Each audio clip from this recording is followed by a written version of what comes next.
What up, what up, what up? It's your man, Sean P, coming in live. This is the Sean P Experience. This is a rare early morning edition of the Sean P Experience. Anybody out there watching this at the office or at home, sit back and enjoy. It's going to be a great, amazing episode. I have the phenomenal Dr. Sarah Valentine. How you doing this morning?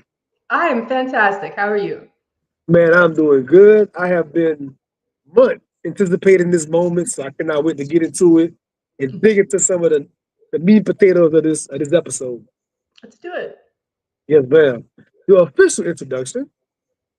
Today we have Dr. Sarah Valentine.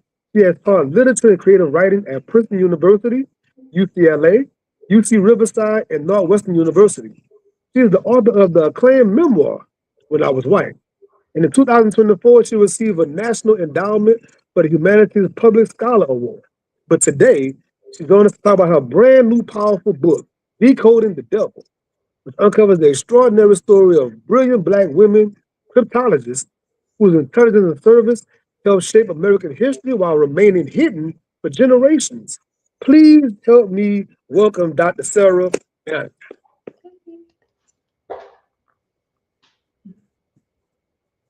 So my first question for the show is, you have a poetic background in your bio. So I want to know, like, even as you're writing nonfiction and writing history and things, does the poetic side of you like naturally, subconsciously kind of flow into your writing? It does. And it's funny with poetry, you always have to read very closely and you have to kind of read between the lines. And I always bring that eye and that frame of mind to whatever I'm reading. And especially for a story like this, I think it helped to really dig into the material and find those little hidden places that I could expand upon more. So yeah, that's definitely always there in the background. And I love that because my scholar friends and I talk a lot about nonfiction. Some people's perception of nonfiction is that it's boring, it's dry, it's just dates and names and places. But like, I love a person with a poetic kind of a background come in and still bring that lush, beautiful writing to this awesome, amazing history. Yeah, and it's about language too. I really wanted to make this book narrative and feel like a novel, feel like you're there, that it's not exactly just what you said, dates and names and places in history. I wanted it to feel like it was happening, that you could imagine yourself in that situation. You could imagine what these women were feeling in the tumultuous time that they lived. So I hope that came through. Yeah. It came through wonderful. We'll speak on the audio later, but I did the audio version and I had the ebook as well. So I did two formats, and both of them easy read. I read the book multiple times, by the way, before the show. It's easy to get through, easy to read. It never felt dry or like it was dragging. Good pace, and every person in the book felt like a character in a fictional book. They were all characters, and they carried the story. And I love the choices you made as a writer. Thank you. It was so amazing finding out about these women as I was reading, because none of them were public figures, not really. So I had to kind of introduce them in the book and show why what they did was so amazing and why who they were as people was also amazing. And that was really my goal with the book. There is a lot of history. There's a lot of politics and what they were part of as showing why their work was important, but mainly who they were. If I want people to take anything away from the book, it's wow, these women had amazing careers. They were strong people. They were fierce people. They were also very warm people. It's not just about, their work, and it seems like it's really, maybe very technical and kind of, very intense, but they had fun too. And I hoped to give a very round picture of these women and the lives that they led inside and outside that code-breaking room. Yes, man, you did a wonderful job of giving them a full life, and I really enjoyed that. Before getting deep into the book, I want to ask you about, like, like hidden black genius, right? So I was telling you off the camera that this story, when I first saw the book cover, I was excited because it reminded me of Hidden Figures. It reminded me of the 6th AAA Battalion. It reminded me of the book I did last year, The Black Angels. And so it's like, what is the through line you see amongst these kind of women? What's the through line that you see as a historian, seeing these brilliant, out of this world mind women, but they're all you don't know about, you don't hear about. Yeah, I think it's the main thing that you said. It's hidden black genius, right? And the through line is that they were always last to be picked for the work that they were doing when everyone else was taken, and that despite that, or perhaps because of it, they did a standout job. And once they were there, you couldn't deny their genius. You couldn't deny their talent, even though people tried. And you will see in the book that, you know, in some cases, despite how great people are at their work, they still get, you know, knocked down a peg professionally to let other people, you know, progress. But especially with the 6 AAA and Hidden Figures, they were doing the work that others didn't want to do, right? It was hard. There was a lot of it. You know, it was volume work, and they had to be precise when they were doing it. You know, all 3 of these groups, and they really, each in their own way, made history in a way that I'm really glad we've acknowledged over, let's say, the past 10 years or so.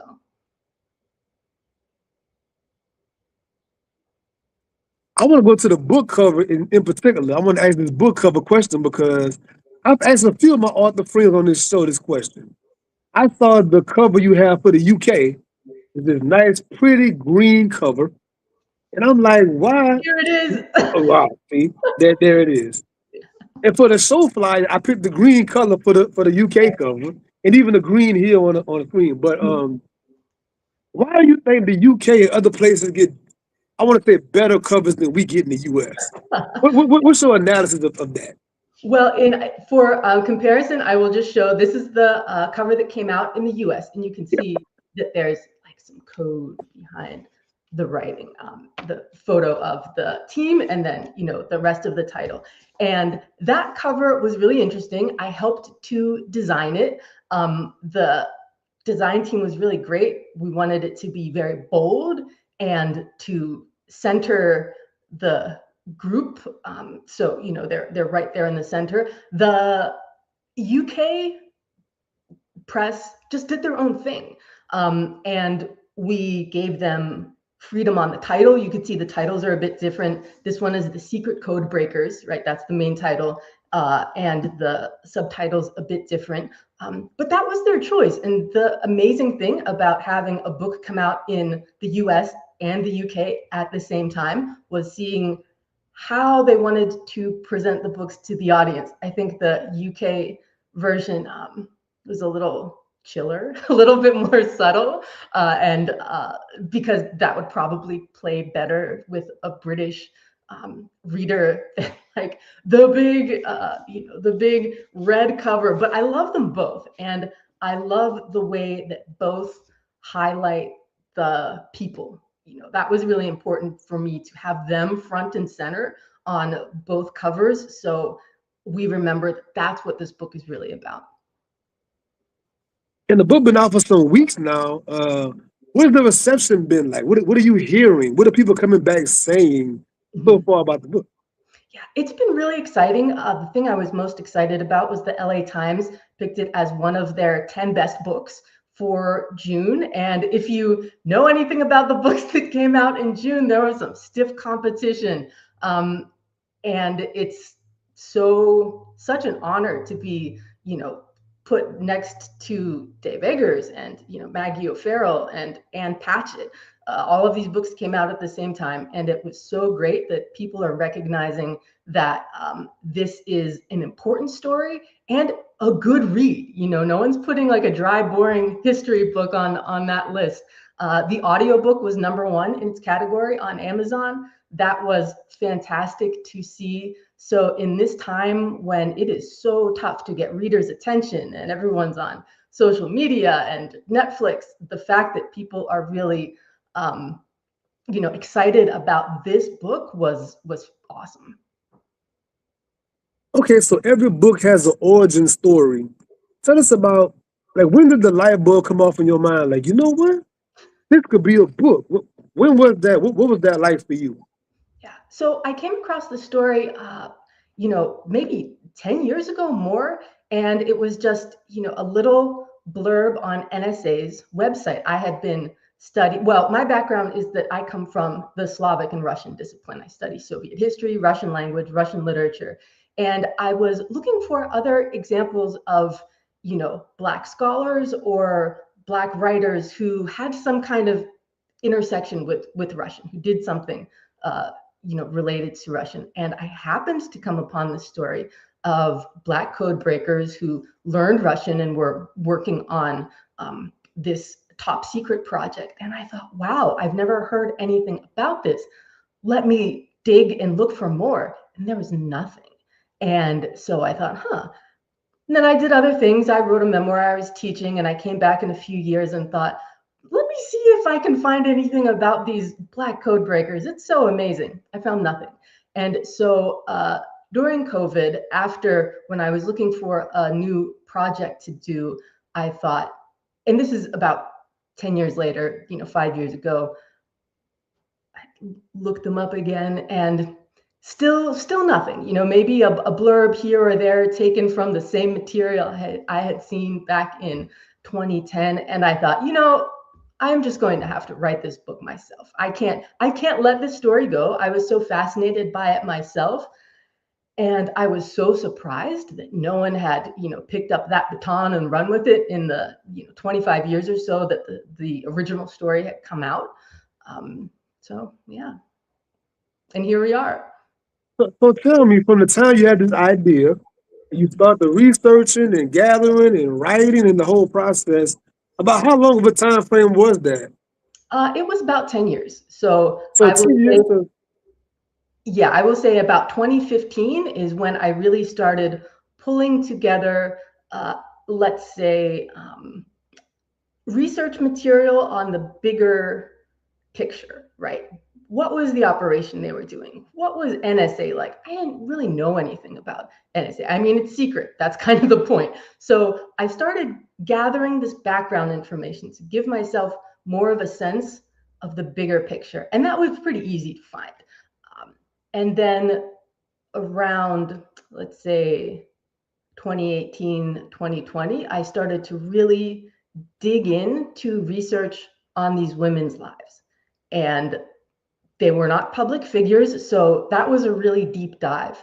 And once I got the book contract, again, a few years later, then I had the resources to really go and do archival research, to do declassifications from NSA. And that was one of the main sources of information on these women because many of them gave interviews and they were still classified up until now. We'll talk more about what's classified because it's mind-blowing what is still hidden about their work. But so you can see it came together kind of piece by piece and just built into this full story of a world that I think most people don't have any idea about. so whenever I have a guest come on the show and it took them years to write a story, the question is, like, what keeps that fire burning? What keeps that?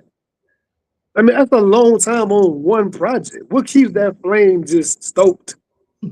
I'm very stubborn, so I almost took it as a personal challenge that I was going to find out what the story was. You can't stop me from finding out what this is about because it seemed like there were multiple, barriers to actually finding out the story. The classification is one, and that's a big one. The fact that they were Black women, and the official narratives tend to sideline their stories, and the fact that this was secret work, and for them they took oaths of secrecy. When I reached out to family members, most didn't know that their relatives, their grandmothers, their aunts had done this work. One person who was the nephew of one of the women in the book said that, and he was an older man now himself. He said, we only found out that she had been a codebreaker and that she had, worked in, secret service in World War II, because after she passed away, we found a commendation from the president, from President Clinton in this case, thanking her for her service. And so, and they still didn't know exactly what she had done. These women were professionals at the work they did. They took it very seriously. So these different layers of secrecy and underrepresentation just were kind of, it made me want to find out the story more. So that was one of the things that kept me going. And I tend to work on multiple projects at the same time. So when I was first starting out, this was something I would do, kind of on the side. And then, after the book was signed and contracted with the press, then I could devote all my energy to it. So that was great. And like, what has the family said since the book has come out? What have some of the family members said about what they uncovered about their family members and things like that? What was that like? I am hoping more family members will, that this will kind of draw them out. The folks that I have talked to are just really excited. And most of the folks that I talked to while I was doing research said, yeah, we want to know more about our relatives too.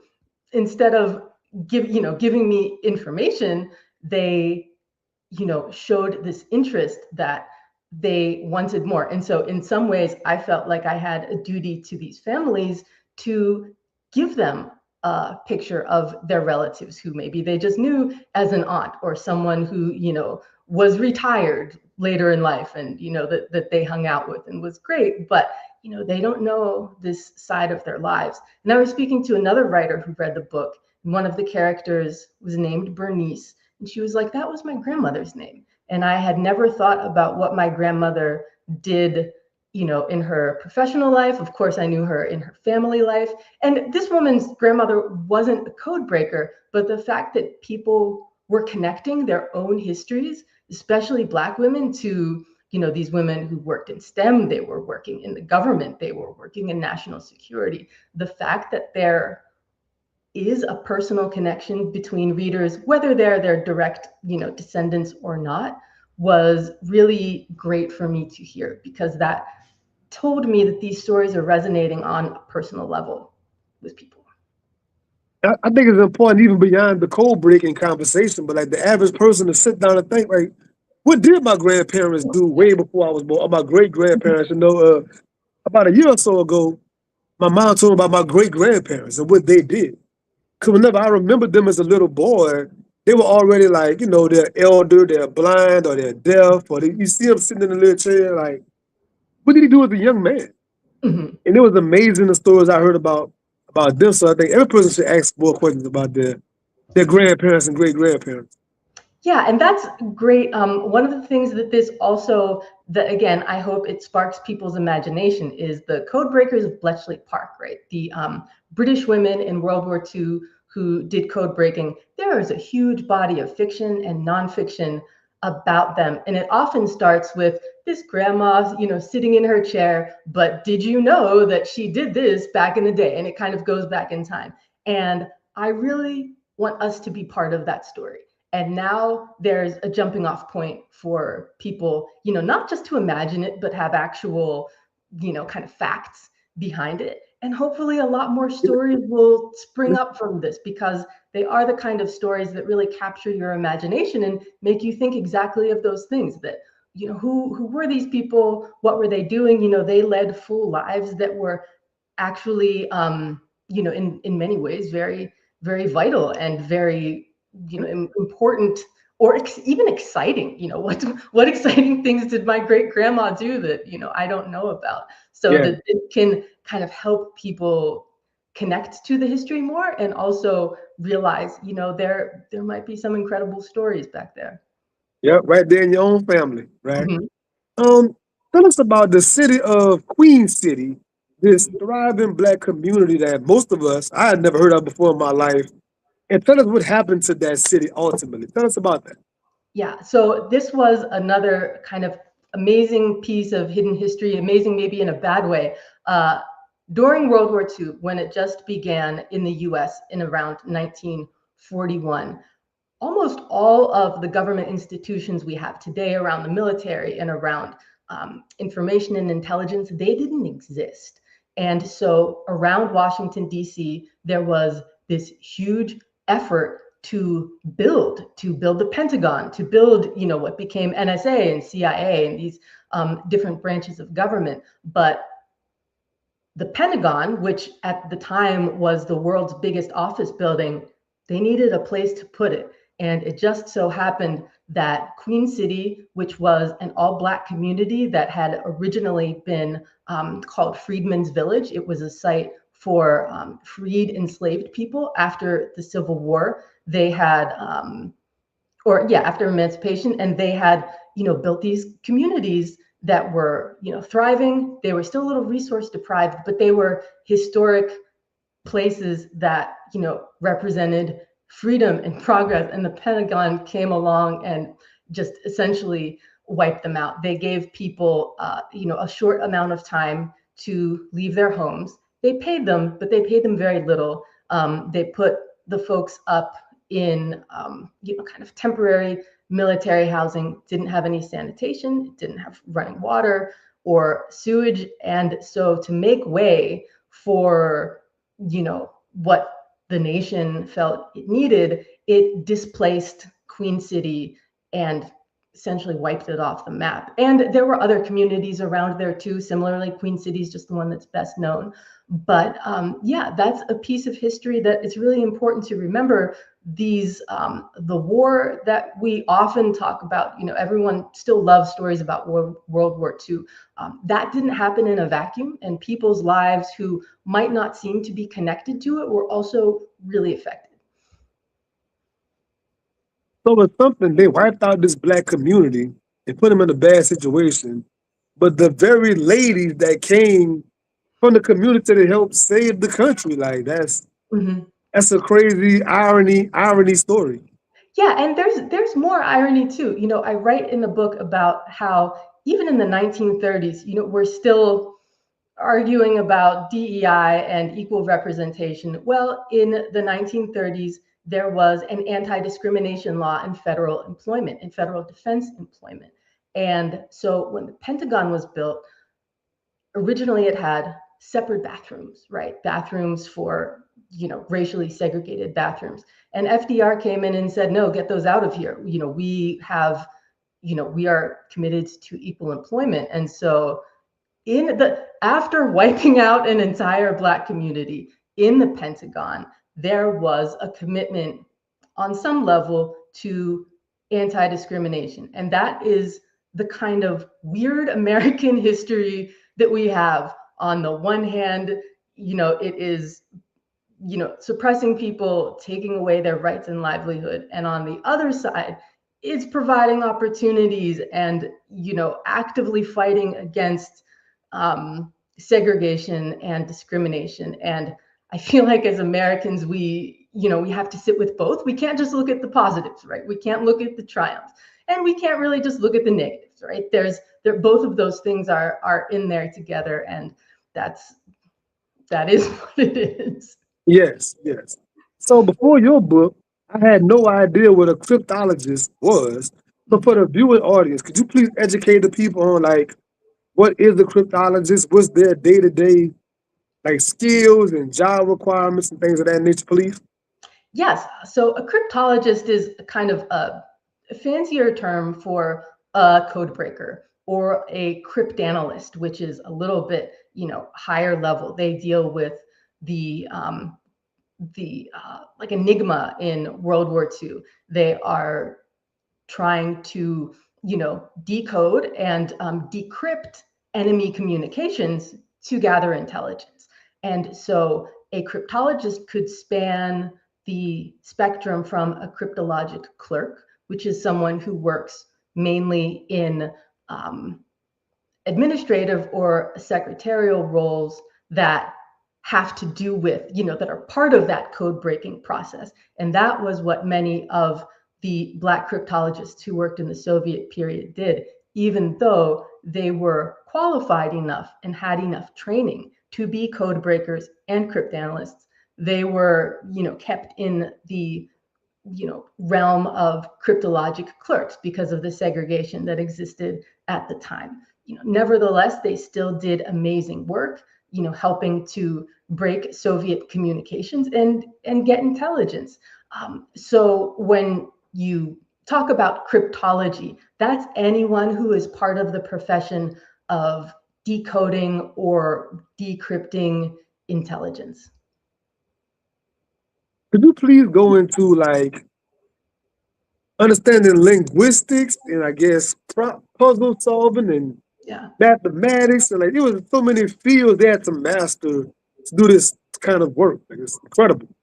It is, and the fact was that at the time, and really still, there weren't any programs that taught this. You couldn't really go to school for cryptology or cryptography, which is writing the codes, right? These folks were breaking the codes. There were others that were writing them. And so when someone was hired by the agency, the National Security Agency, and its predecessors, they had to pass a background check for clearance. And then they were trained, and they were all given training. Most of these folks had college degrees already. Many of them had a language background. They had studied Spanish or French, not so much Russian, because that wasn't, again, taught at the time as much back in those days. But they had the opportunity, or they should have had the opportunity, to study language more once they were hired. So they got this special training. And again, one of the things that just hurt so much to read over and over is that they, many of these women would find out later that they had, passed the test and qualified as analysts and linguists, but they were given, these clerk roles, which, kind of kept them, at a lower level. But many still progressed, and they did become linguists, and their expertise couldn't be denied, and they got into more of the even more top secret projects on in more central roles, because they insisted on getting that training. And I want to speak on this very important part of your book. The very back of the book, the profile. Because I read a lot of biographies, memoirs, autobiographies. I've never seen the profile like you did in your book. So tell us the reason why it was important to put that profile in there and give us an idea of some of the jobs that they had way before the program. They were already, like you said, college educated. They were already in the community. That's I'm so great that you like that section. One of the questions I faced when writing this book is how to put all of this different information, the technical stuff, the political stuff, the historical stuff, the personal stuff, and the biographies of these folks into one story that would still be accessible to people who weren't experts, who weren't historians, who just wanted to learn about the subject. And so the choice I made was to show that even though the folks in the book did have amazing lives as cryptologists, just being a Black person trying to live your life in Jim Crow and get to that level, some were born in the early 1900s, others were born in the 1920s, showing what their life path was to even get there was really important for me. And it wasn't necessarily something I could fit easily into the book. So I included this kind of bonus section of profiles of some of the folks who were older when they became cryptologists, because there was so much work involved in reaching a professional level. The book is about women primarily, because most of the people who did this work were women, but one of the men featured, who is a very important figure in World War II, is named Bill Coffey. He became the leader of that analyst unit, which was kind of this wonderful thing that never happened again in terms of equality in the in the code breaking world. But he had several years of college, but he had worked in the Conservation Corps during the Depression. But even though that program too offered men a lot of training, a lot of education. He was stuck as a laborer. And you can read in his personnel files, that was a big source of information, biographical information, and also personal information about these folks, their aspirations. He said, oh, well, I want to, have these professional careers. He was a singer, he was a boxer, he, had aspirations to be a tradesman or, a manager, and he was stuck in the kitchen, for those years. Despite that, he still found his way to, working in more service-oriented roles until he happens to be in a position to, be hired by the security agency. Again, first as a messenger, just someone delivering messages. And then when they needed someone to lead this new team they were putting together as part of a racial quota, this is during World War II, not later, they picked him, and he did a fantastic job. And so just showing, how much these folks had to overcome and how determined they were not to let those circumstances, keep them from the kind of life and the kind of achievements they wanted. It's terrible that they needed to, overcome all of those things. But the ones who did, that's as big a story, I think, as the code breaking. Yes, it is. That they did. Yes, it is. Yes, it is. And I know on my Instagram page for years, I'm always advocating to people to read all the parts of the book. Mhm. Because some folks skip the prologue and the introduction, they skip the afterword, they skip all the author bio, like all those things are there for a reason. Mhm. And you're skipping so much of the good stuff, man. So even the beginning of the book, you had to actually like a glossary giving the key terms and things. In this kind of a book, it was incredibly helpful having that glossary to understand some of these things I'm looking at, like to Mhm. understand what you're reading, So like it's all important.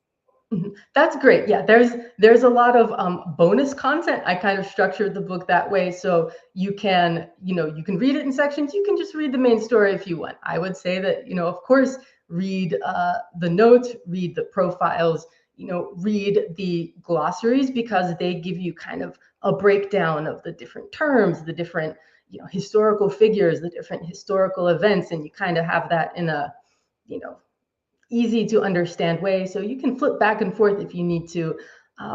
But yeah, all of it is really part of the story, and getting a sense of all those different pieces, I hope, gives readers a sense of both how amazing the people were and how complex the world they lived in really was. Now on this show, I love to ask research questions. I love that part of the show. But in this particular case, of course, it is classified and it is secret on purpose. So how difficult was the research process for this book? Oh my gosh. So I would say the toughest part of the research for this book was declassifying previously classified documents from NSA. And the process people usually go through when they want to get, something from the federal government is through FOIA, right? The Freedom of Information Act we have, and it states that if you request something from the government, basically they have to give it to you. And that's from any agency. If you're asking the CIA, if you're asking NSA, even if these things are classified and secret, they're law bound to release them to you, and then they'll probably redact them, right, if there's information that's still secret. But they have such a big backlog in the Freedom of Information Act for NSA that, when I talked to people on the phone and said, how long will this take for me to get these files? They laughed, literally laughed at me and said, 2 years at a minimum, probably never. And I had spoken to other, authors and researchers who worked on this topic, and they said, yeah, forget about FOIA. It's been 10 years and I still haven't gotten my request. But there was a backdoor option, still legal, obviously, and it was called a mandatory declassification review. And this is something I think was particular to NSA. And a librarian at the National Cryptologic Museum told me about this, because it's not something that's publicized. And that process is that if you request, documents, they have 1 year to get them to you. So you won't be waiting forever. Again, they're law bound to do this in 1 year, unless it's something they say can't be declassified. So I went that route, and little by little, I was able to get all of these files that had never seen the light of day. It still did take them a long time. Last week, which was a few weeks after the book came out, I got my last batch of declassified interviews. It's like, wow, I wish I had been able to put this in the book, but I still have them, right? And those stories are still out in the world now.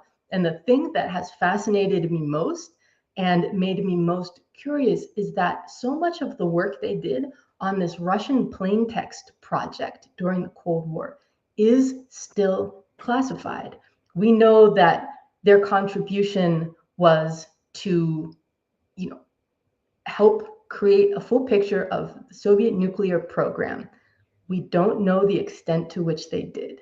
And so whatever I have been able to find out about that, I think their contribution was even greater than, and more important, and potentially still important, because those interviews that I got just the other day were still redacted when they talked about their work.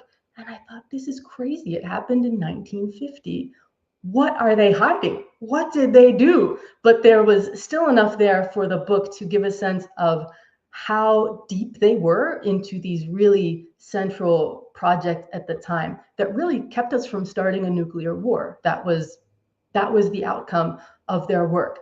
How secret the things were that they discovered, hopefully we will know someday. So you have this brand new stack of things you just got recently.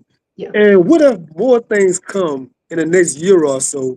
Would you plan on doing like a second edition with more content, or a part two, or what do you do with it? Some of the stories of the women who give the interviews are so remarkable in themselves that I might write probably shorter pieces on their stories in particular. So and I also want to hand the baton to another researcher, because there is so much out there.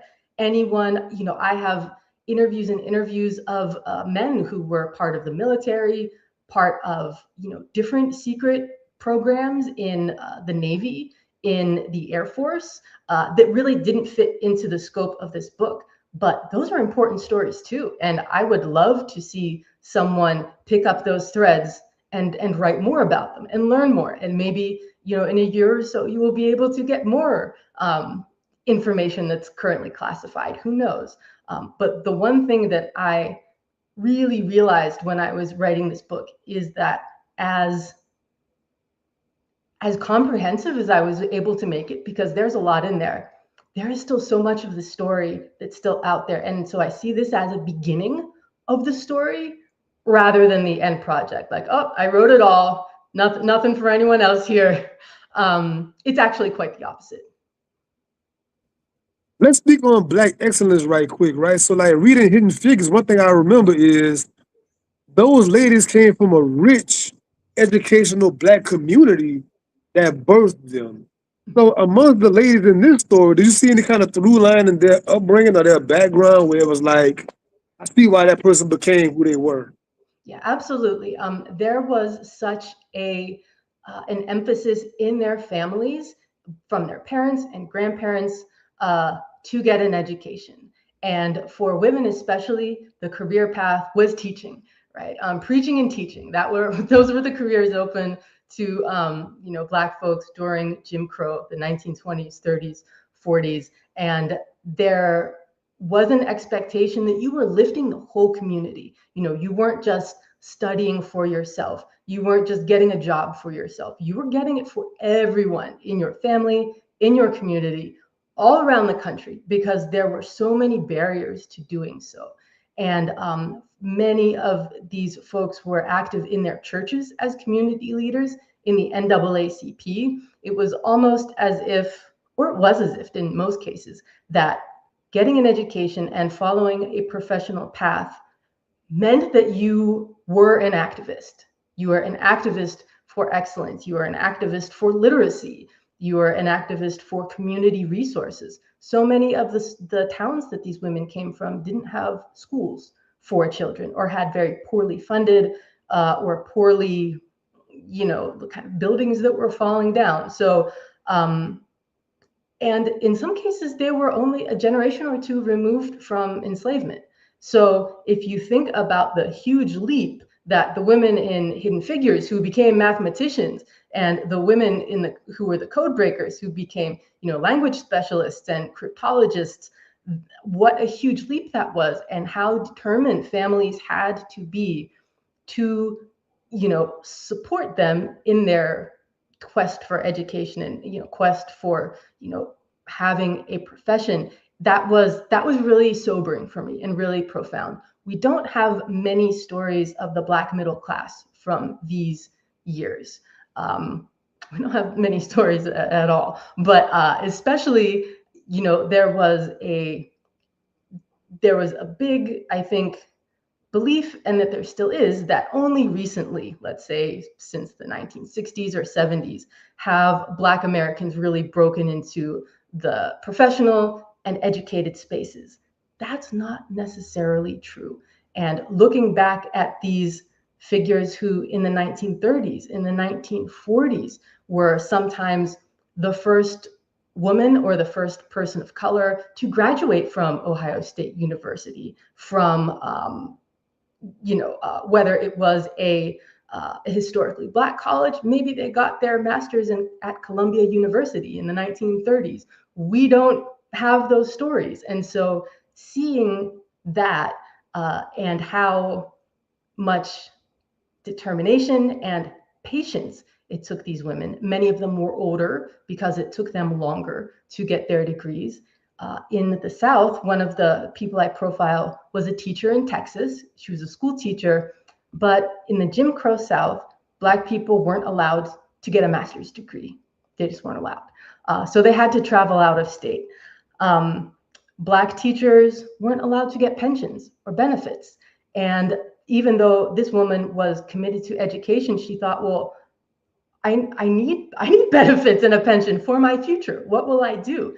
And that, sparked her journey to Washington, D.C. to work in the federal government. And she knew that she was going to face, discrimination and barriers there. But she said, I will, if I need to climb the ladder, I will. I will get my American dream. I will be a homeowner. I will, get the benefits of, work and education that we are supposed to get when we earn them. And that was a big theme too. Like, I've earned this, you can't take it away from me, even as hard as you try. And speaking of that, my great grandmother was a part of that. My mom told me a year or so ago that my great grandmother went to UCLA Berkeley to get her advanced degrees and everything, and she came back to teach and everything. But yeah, so I could definitely understand that particular time period in life here in the South. Your book reminded me also of a Nikki Giovanni interview I have one time, and she said that back then her third grade teacher was like this Ivy League graduated person, but they couldn't teach. So they had to come and teach third grade and junior high, and that's crazy to think about that. Yeah, they couldn't teach at white universities. Again, even if they were qualified. One of the women was a German literature scholar, and she had grown up in Ohio, which had less segregation. She grew up among a community of Quaker immigrants who were German. So she was bilingual from childhood in German and in English, and she was a Black woman, and she was the first person to graduate from, Ohio State University.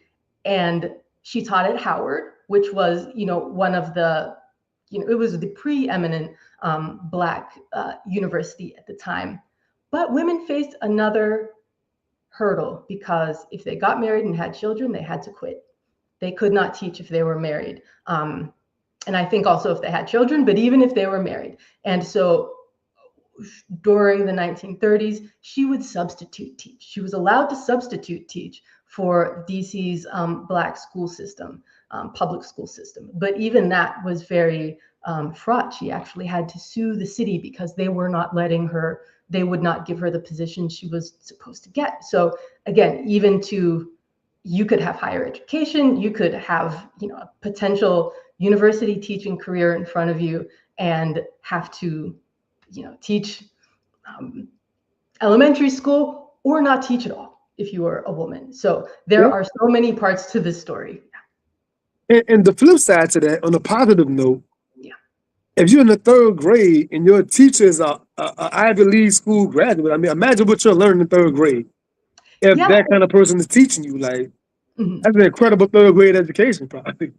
It is, and they still took their work very seriously, and it was definitely a positive, even just in terms of having role models for these young children to say, hey, you know, my teacher has a bachelor's degree, has a master's degree, and here they are with all of this dedication, with all of this knowledge, you know, teaching me too. So even though it might not be the career that they could have had, they provided really important example of what was possible and what you could achieve in terms of education, you know, right there in the community, which was amazing. I want to speak on the Black press because for years now, I love studying the Black press. I'm always here talking about the Black press. I want to ask you, in your process, like, how vital was the Black press as you're trying to put together stories and the time frame of that time for Black people, and what that was like for you? It was extremely helpful, especially during World War II, because I found out, and this was something I didn't know, that the government and the, you know, censorship services at the time followed the Black press very closely because they wanted to know what Black Americans were saying about the war, about the government, you know, kind of what they were doing. And in my mind, I had the idea that it was very, you know, sidelined by the rest of the country, but it was seen as incredibly important. And these papers like the Pittsburgh Courier and the, you know, in Chicago and DC, these were the main outlets nationally for these papers. And they really showcased, well, on the one hand, they showcased Black excellence, the kind of stories of people who were fighting in the wars that were, you know, not being told in the mainstream press. And they also provided very pointed critiques of what was going on in the country, as, you know, it was purporting to fight fascism and, you know, still keeping rights from people at home. And in the newspaper is where the in the Black press is where the idea of the double V came from. And this was, you know, for Black people to really understand their place in this war, in this country, and the values they're fighting for. You know, we're not just fighting a battle against fascism, we're fighting a battle against fascism and segregation. And so that was their double V there, because V for victory was, you know, the sign of the day. No, we have a double V. And the women had a triple V because they were fighting, you know, sexism as well. And that wasn't in the press, but I added that to my discussion because when they thought about what are we actually fighting for, Yes. part of their fight was also this double V, and they took it to heart. And these folks were patriots. You know, it might be hard for us to wrap our heads around because, or for some folks to wrap their heads around because there was so much discrimination, especially in the government. But the people that I saw in the press and the women I wrote about, they still felt a great ownership of this country and its ability to be better. And they were determined to help make it better. And so that was one of the things, the perspective that the Black press gave me that I certainly couldn't get from the mainstream news of the time. Have you seen that recent Netflix movie that came out about a week or two ago? It's called The 24th. About the I haven't, no. I'm behind on my Netflix. no, it's amazing because it's about this Black battalion in Houston, Texas, and it was around World War II, I believe. They were all veterans and everything like that, highly decorated, and there was so much racism going on. They took arms and everything, and they went it had a big old revolt, if you will, and it was a big, huge deal. And I have never heard that story before in my life about what those soldiers did and what they endured racially at that time. Once again, and you would love it. You got to. Oh no, it sounds perfect. I will probably go check it out after this, because there were so many stories like that, and the fact that Black soldiers and Black units and Black battalions were unreasonably vilified in the press. There were these reports that, they're not very good, they don't follow orders, they're not, they don't present themselves well, and none of that was true. And you get a sense, and it was really kind of just an excuse to maintain the segregation and the discrimination. And you see from the stories of the individuals and of, when you look into these groups, how nefarious that really was, because these are people who are in many cases giving their lives for their countries. They're certainly serving their countries, and they're in a sense punished for it. And that was tough. But the silver lining is that telling these stories now is still important, Yes. and we can recognize, even belatedly, how important they were. And that now becomes part of our narrative. It's not left out. And I'm gonna say a real brief. Sadly, another military veteran's on the line right now. My sister Drea. My whole time in the service, I've never heard any of these stories. All of my education in the military and all the training and stuff, you never hear 1 ounce of any of these kind of stories about our people in this set. Mm-hmm. Yeah, and that was something I discovered very quickly when I started gathering information, let's say, about the institutions that were part of the story, the NSA, the US Army, because the NSA at the time was under the control of the US Army. For the most part, there were civilians working as codebreakers, but there were a lot of servicemen, non-commissioned officers who were in the signals intelligence, doing, there were radio technicians, they were intercepting, enemy signals, they were, they fulfilled all of those roles too, that were part of communications intelligence that weren't, necessarily code breaking. And all of those stories leave a lot out, right? They talk about kind of, how great the institutions were. And even if they do recognize that there was inequality, it's very, they are very low key about it. So I realized that what I was reading, even when I was reading about the history of the operations and the different units and the military and so forth, that I would have to dig much deeper if I wanted a full picture of what these folks' experience really was. Yeah. I have 3 last questions for you before I let you go for this morning.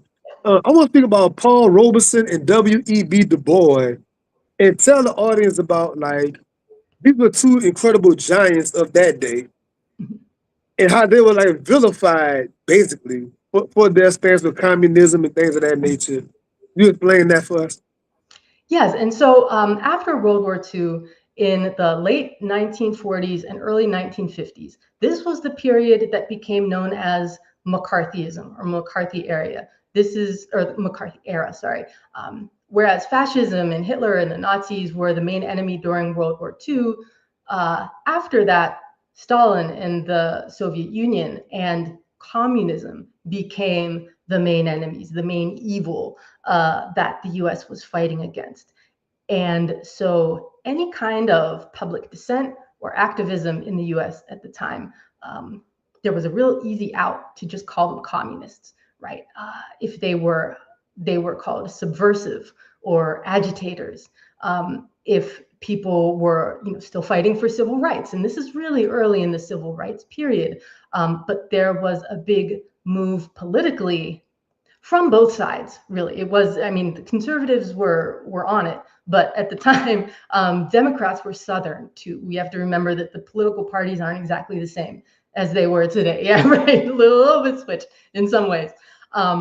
And so people were kind of stuck in a catch-22 because no one wanted to say, hey, I'm for communism. And so if folks like Paul Robeson, who was He was an actor, he was a football player, he was a lawyer, he was a performer, and he was a civil rights activist who actually traveled to Moscow, many times, and really believed early on in their narrative of workers' equality. Hey, there's no racism here. We treat everyone equally. And so he was very vocal about his support for this communist system, which seemed to offer more equality than people were experiencing at home. And even other activists for civil rights who weren't associated with Moscow directly. If people wanted to unionize, this was a big period of trade unions beginning. Well, they're communists, we don't want those communists in our country, right? And so same thing with W.E.B. Du Bois. Anyone speaking out about these problems was kind of labeled a communist, and then that made it difficult for others to get on board with them because they don't want to be called communists, even if they knew they weren't, because of course they weren't. It was a time when people in Hollywood were being blacklisted for their communism or subversive ideas. This was a big period of anti-Semitism too. And often, communism became a euphemism for, Jews and Black people. That's kind of, if you want to be, straight about it. Progressives, anyone who was trying to make any change or just trying to, show both sides of the issues that were facing the country, because there were many.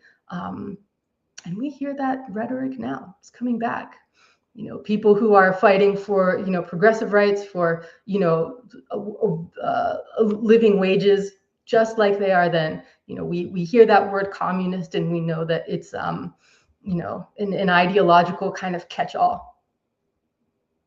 And the sad part about that is, even like during the Black Panther Party and some of the other activist movements, when somebody throw those kind of words around, communist and all these things, the average person has no idea what that word even means.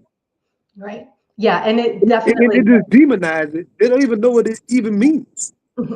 That's why it's called Decoding the Devil, because there was this idea that this isn't a political system. It's not, just kind of another way you might organize your government or economy or whatever. It was presented as a moral, not even political so much, a moral evil, as opposed to the good and godly democracy of the United States. So in a lot of ways, this became a kind of religious debate. And again, we're seeing a lot more of that religious rhetoric in politics today. And that is always invoked as a way to make people have to choose a side, right? You weren't even, you weren't even encouraged to learn what communism was. You just took it as, oh, that's a bad person. That person is evil. They are against democracy. That's basically how it was used in the press at the time. And during the McCarthy era, which is a little bit kind of from the mid-50s onward, there were show trials. There were trials of people for communism, and really they were just for show. They, accused people of things and were used as excuses to then blacklist them or to defame them. And that's exactly what happened to Paul Robeson. Eventually, in the early 1960s, there was the Peekskill riot, which was at one of his concerts. Long story short, after that, his passport was taken away. He wasn't imprisoned, but his career was kind of, almost completely finished after that. And it took a real toll on him personally, in his physical and mental health. And it was almost as if that was like the government finally taking down the giant, this figure who had inspired so many people across all aisles, across all races. He was someone who really was speaking for the people and had this voice on the international stage. He performed in Paris. He performed all over the world. And they eventually got him. So it's a kind of sort of like the Muhammad Ali and Colin Kaepernick and some of these people that, like, at the height of their greatness they arrived at their career. Mm-hmm. Yeah, at the height of their influence, their potential influence. The more people who, are seeing them as, someone who we will listen to, right? Someone who can have a huge impact. Yeah, that's when they're taken down. I want to ask about the families of the ladies that's in the book because their life is so top secret. Like they can't go home and tell their spouse, "Oh, today at work," or their children, or community. So like, I'm trying to imagine their day-to-day life. It's so natural to talk about what you're doing and your stress, and they had horrible conditions, and they can't talk about it. So, what was their day-to-day life like outside of work? Were you able to find some of that out? Yes, so that aspect was another thing that really struck me the more I studied them, was that, think about it. What's the first thing you do when you come home from work? You gripe about your boss, your dumb coworkers, that we're not getting paid enough, to everyone, to your friends, to your family. And that's a huge part of our lives, what's happening at work, and how we talk about it, when we're out of work. But they couldn't do that, because it was all secret. Even if they were, doing the most basic work, it was all secret. And so they really were living double lives. Their family couldn't even know where they really worked. Oh, I work for the government, I work in an office. Maybe they could say they worked in communications. Like, that was as specific as they could make it. Oh, I work for an office in the government. That's not that interesting, right? And so that took a real toll, stress-wise. Another thing was that people were very afraid to talk to anyone who might be targeting them for information, because spies, Soviet espionage was huge in the country. They had to make sure they were very, very careful about who they socialized with. Some women, and I've heard this from other accounts, not so much in the book, they stopped going to church. They, kind of cut their social lives down a lot. And this was another thing that the Black press made clear, because these women, for the most part were, kind of popular in communities. The, Black newspapers that were local it was like the talk of the town: who has a wedding, who's throwing a party. And all of a sudden, one of the women, Ethel, when she starts working at the agency, her name disappears from the papers. So that she is being a lot more careful about her social life. She's not doing her activist work at the YWCA, which was something that, was also segregated, and women in DC had to fight for. All of the talks she was giving in her community and at different universities, all of that stopped. So you could really see that these women working there meant that they had to really change how they communicated with people, what they did outside of work, who they spoke with, what they spoke about. And that's a tremendous burden. And their conditions were worse. Their conditions were worse than other folks there. On the flip side, they formed very strong bonds with each other. And sometimes, I would read about a men's group or a women's group, and you see the names of all of these, folks who were working together. They socialized together too. They were still very careful about what they talked about, but because they shared this experience that they couldn't share with anyone else, they formed really tight community bonds amongst themselves too. So, that was one way that they were able to still have lives, basically, even while doing the secret work that they couldn't tell everyone about. And I'm sure that was really hard. I'm thinking about all these secret agent movies that come out. Like, what did their spouse think they were doing every day? That's a great question. And, in at least one case, one of the women got divorced. I don't know if that was because it was too tense, or what the reason really was. But they must, and this is the thing, these are, average, probably, I don't want to say normal in like a basic way, but they had to lie. They had to be deceptive intentionally to the people they were closest to. And that's tough, right? Some people, sign up to be spies or, go into the intelligence field to do that kind of work specifically. They wanted benefits. That was essentially why many people ended up in federal work. That came with a huge caveat when you were working for an intelligence service. So from the beginning, they had training in what is called indoctrination. That's literally what it's called. And it's how to handle documents, and it's how to talk about how to basically, talk about what you're doing without talking about what you're doing. So they underwent, formal professional training, but they also underwent this kind of social training that taught them how to be very careful about, what they said and what they did and who they told and how to get around that. I want to close out asking you about intelligence like today. We have all this technology now. We have AI technology. So many things we have now versus then.